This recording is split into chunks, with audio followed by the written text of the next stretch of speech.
시켜도 안 한다면, 해도 안 오른다면, 하면서도 불안하다면 공부마음 학습 코칭. 안녕하세요, 이은주입니다. 많은 분들이 저희 공부마음 학습 코칭을 어떤 식으로 진행을 되는지 궁금해 하시는 것 같아요. 그래서 제가 오늘 제가 직접 코칭했던 사례를 여러분하고 좀 같이 공유를 하려고 하거든요. 그러니까 제가 이제 이 학생을 어떻게 코칭을 해서 어떤 결과가 나왔어요. 그 얘기를 드리려고 해요. 사실 그게 제일 다들 궁금하시죠? 결론부터 말씀을 드리면 50점대 성적이 나왔던 학생을 이제 한 서너 달 만에 90점대까지 끌어올렸거든요. 어떻게 했는지 너무 궁금하시죠?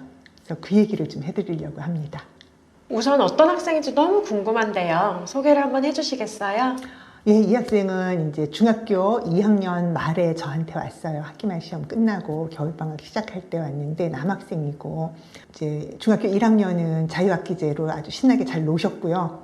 중학교 2학년 가서 처음 중간고사 볼 때 그냥 뭐 이게 뭐 별거라고 이러고 공부를 안 하고 깡으로 시험을 봤어요.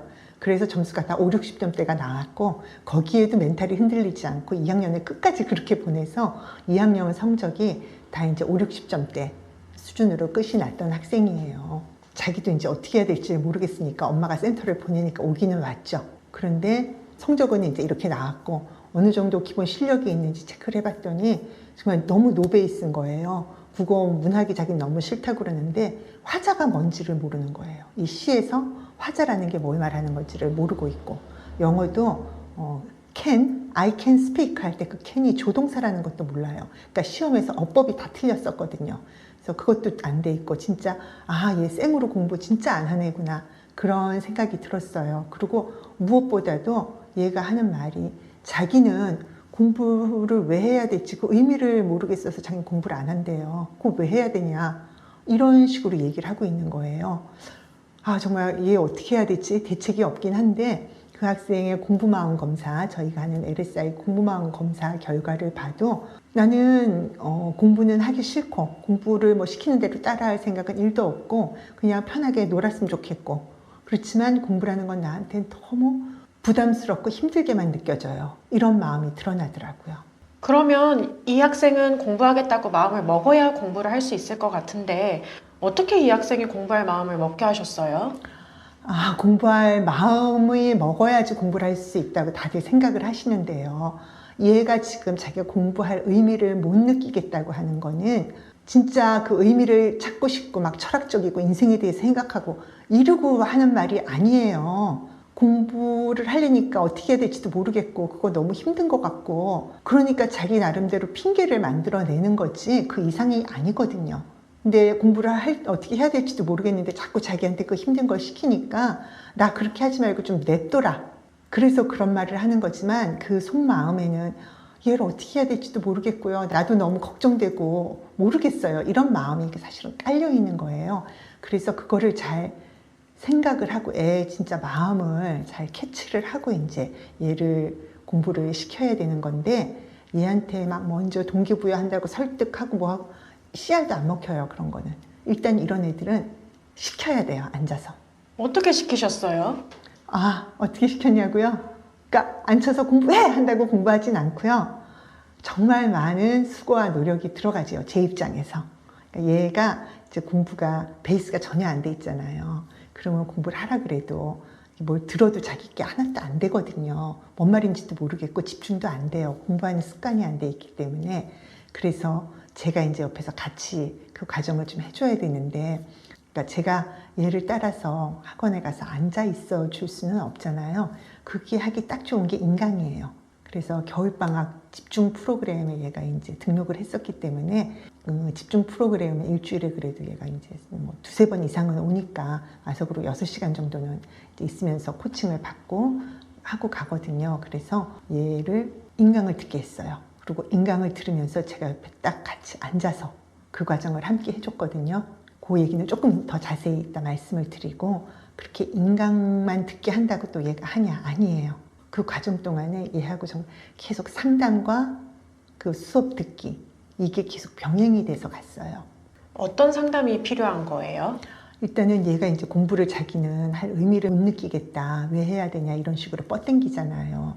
그런데 얘한테 공부를 열심히 해야지 좋은 대학을 가고 좋은 대학을 나와야지 좋은 직업을 가지고 잘 살 수 있다. 이런 말은 씨알도 안 먹혀요.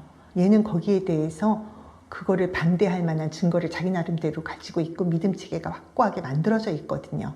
그래서 얘한테는 그렇게 접근을 하면 안 돼요. 너 공부 안 하면 바보 된다. 그러니까 그게 성적이 안 좋으면 바보 된다 하고 다른 얘기인 거예요. 공부는 뭘 배우고 알고 시험 잘 보고 이게 다가 아니야. 공부하는 과정은 생각하는 힘을 키우는 과정이야. 너 공부하면서 시험에서 뭐 물어보니? 시험 문제 어떻게 나와? 이거 읽고 거기에서 맞는 말, 틀리는 말 고르는 거지. 이거 읽고 이게 무슨 말을 하는지 이해해야 되는 거지. 너 지금 그거 하나도 못하잖아. 근데 나중에 너가 어른이 됐어. 누군가가 너한테 우리 이런 계약을 합시다 하고 계약서를 내밀었다고 하자. 그 계약서의 말이 앞뒤가 달라. 그러려면 그 내용을 다 보고 이 문단에선 이 얘기를 하고 이 문단에선 이 얘기를 하고 이 문단에선 이 얘기를 하는구나. 여기에 핵심 키워드는 뭐구나. 그걸 알고 있어야 되지. 그걸 파악할 능력이 돼야 돼. 근데 너 지금 그거 안 되잖아. 학교 시험 문제 나오는 것도 뭔 말인지 모르는데 나중에 그 전문 용어 들어간 어려운 계약서를 어떻게 알 수 있어? 그냥 대충 보고 맞는 말이겠지 하고 느낌이 괜찮은데? 뭐 멋있는 말이 많은데? 이러고 딱 사인하잖아? 그럼 너는 사기를 당하는 거야. 그게 안 되려면은 너는 이런 과정을 통해서 이 중고등학교 동안에 공부하고 하는 그 과정 안에서 네가 사고 훈련이 돼야 돼.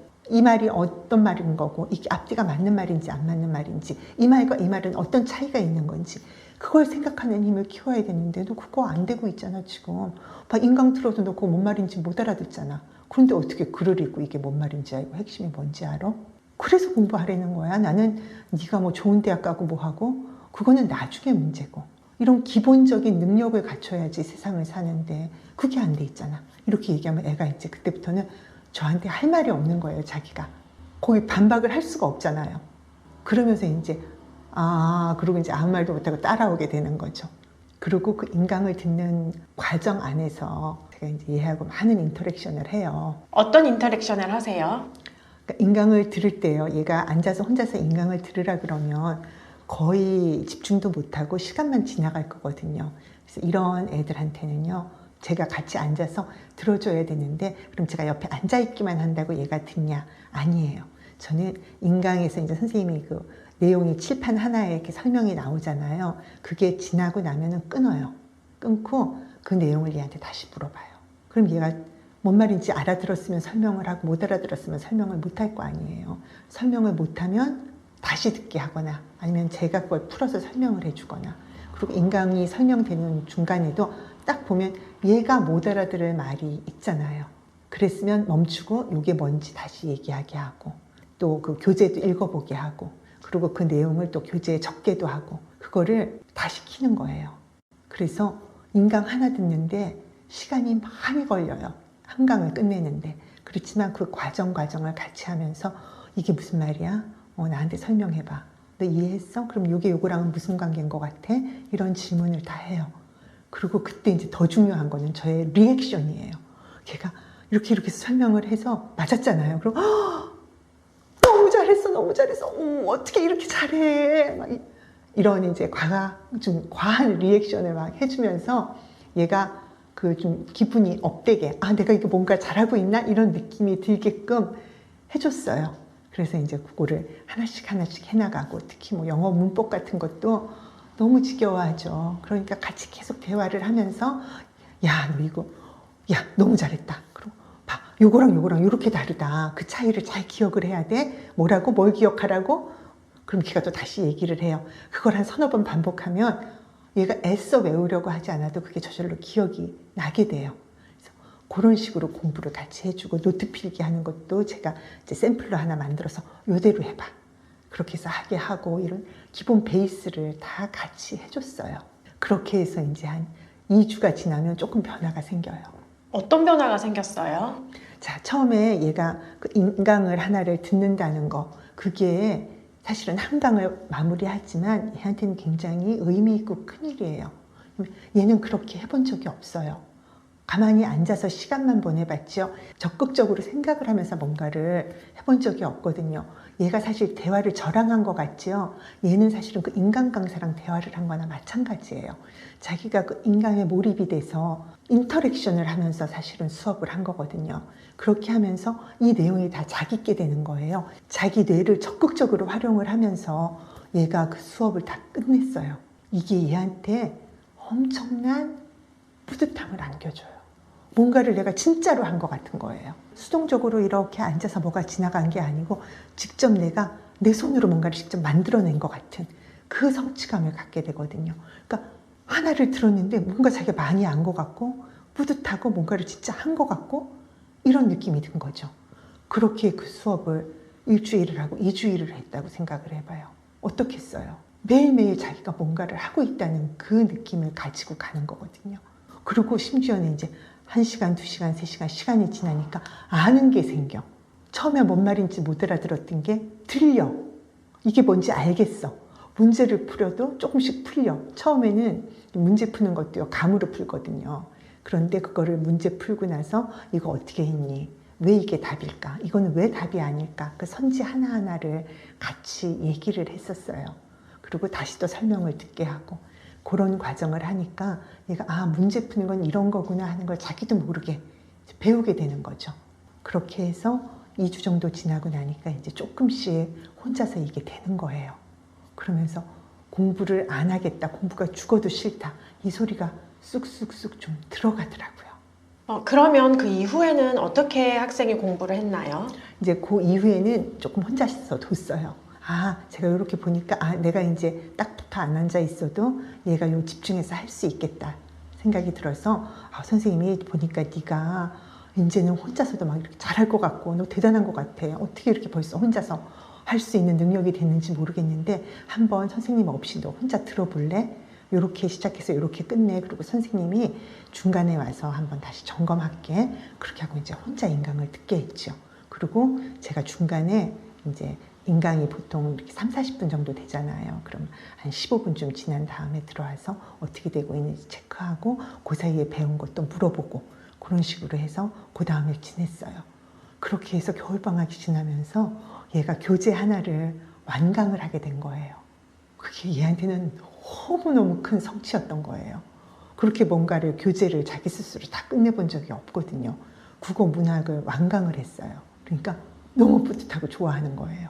그리고 영어도 문법 책이 워낙 그 강의가 이게 60강이 넘는 거라 완강은 못하고 그래도 그걸 거의 3분의 2 정도까지는 들었거든요. 그것도 이제 뭔 말인지가 들어오고 투부정사가 뭔지를 몰랐는데 그것도 알아지고 이제 이런 변화가 생기니까 자기도 이제 뿌듯해졌죠. 그러면 이제 중간고사도 있을 텐데 중간고사 시험 준비는 어떻게 됐나요? 아, 중간고사 준비요? 그러고선 학교 개학을 해서 3학년이 됐잖아요.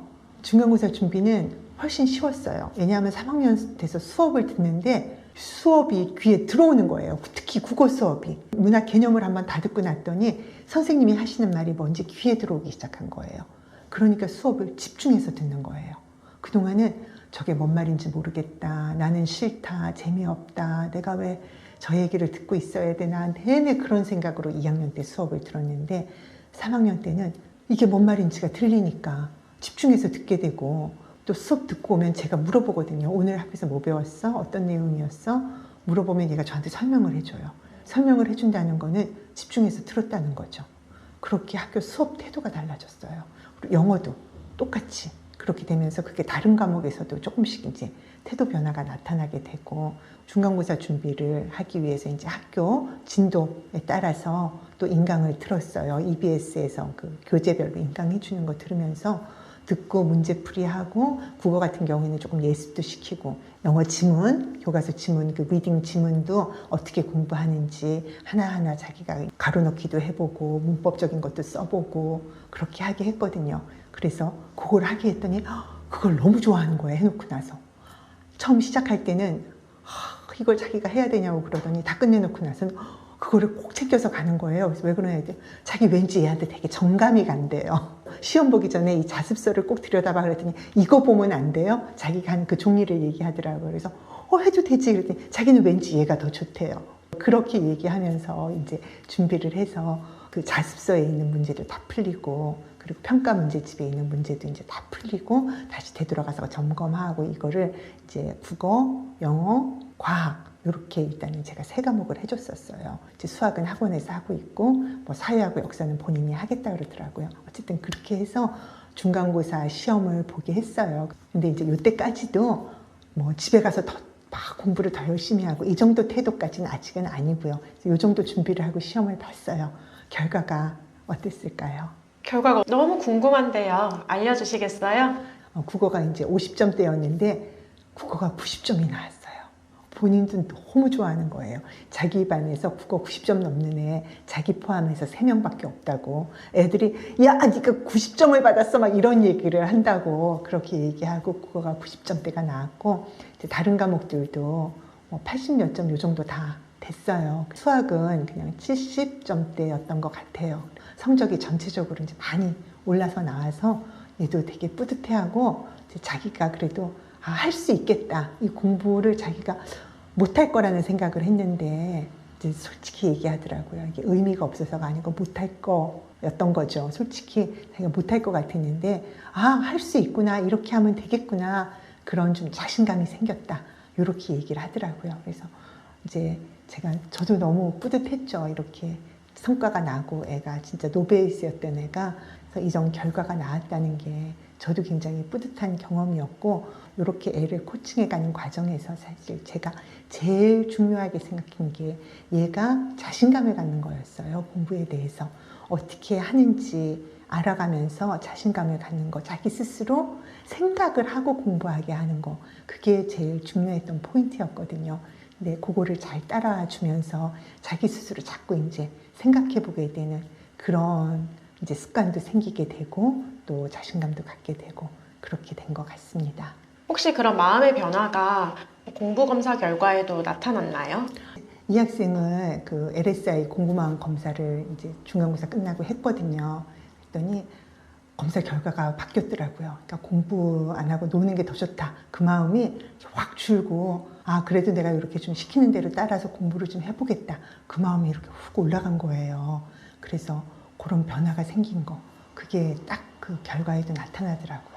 아직은 그런 마음이 뭐 이게 1등급을 찍을 거고 전교 몇 등을 할 거고 그런 정도는 아니지만 그래도 이제는 이거를 거부하지 않고 해보겠다. 그래서 이 학생이 앞으로도 꾸준히 이렇게 코칭을 받으면 충분히 공부를 해나갈 수 있겠다 하는 생각이 들었죠.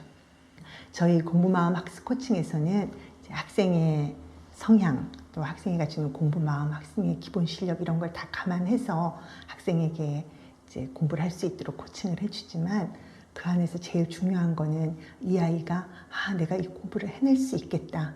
이게 남의 일이 아니고 내 일이고 내가 해야 될 일이다. 이런 자기 주도적인 마음과 자신감을 갖도록 해주고 이런 자신감이 나중에 세상을 나가서도 자기가 자기 삶을 제대로 살아갈 수 있게 해주는 그런 기본이 될 수 있게 해주려고 하고 있습니다. 이제 이 학생의 경우에서 봐도 알 수 있듯이 아이들이 뭐 공부를 해야 되는 이유를 알려준다고 해서 동기부여가 되는 것도 아니고요. 그리고 공부하라고 둔다고 막 숙제 많이 내주고 뭐 거기 맞는 선생님 데려다주고 그런다고 공부가 막 되는 것도 아니에요. 이 학생같이 이렇게 노베이스인 학생은 공부라는 걸 어떻게 해야 되는지부터 배워야 되거든요. 그리고 그거를 해나가면서 본인도 자기가 마음이 변하는 거거든요. 적극적으로 내가 생각을 하면서 이렇게 자기 주도적으로 공부를 해나갈 수 있게 이끌어주고 코칭해주고 그리고 상담을 통해서 그 마음이 변할 수 있게 더 옆에서 도와주고 이렇게 한 결과로 이 학생이 그래도 내가 이렇게 공부를 해보면 되겠다 하면서 따라오게 되고 그 성적이 나오게 된 거고 그리고 또 계속 이제 공부를 해볼 마음을 가지게 된 거거든요. 저희가 하는 공부마음 학습 코칭에서는 그냥 단순히 공부하는 방법만 알려주는 게 아니고 이런 식으로 학생이 자기에 대해서 자신감을 가지고 또 자기 주도적으로 뭔가를 해나갈 수 있게 적극적으로 해나갈 수 있게 이끌어 준답니다.